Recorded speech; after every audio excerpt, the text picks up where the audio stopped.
Ang sunog na nagbago sa London magpakailanman. Setyembre 2, 1666,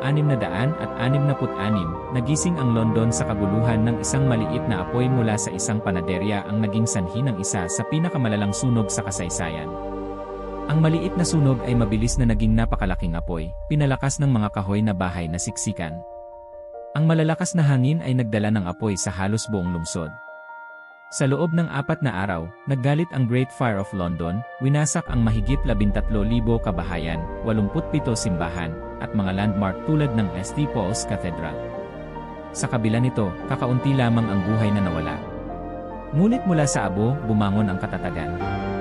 Ang lungsod ay muling itinayo ng mas matibay at mas ligtas, kasabay ng mga bagong batas sa paggawa ng gusali upang maiwasan ang ganitong sakuna. Ang Great Fire ay hindi lamang tungkol sa pagkawasak, ito ay isang panibagong simula. Hinubog nito ang London na kilala natin ngayon, isang lungsod na natuto mula sa nakaraan.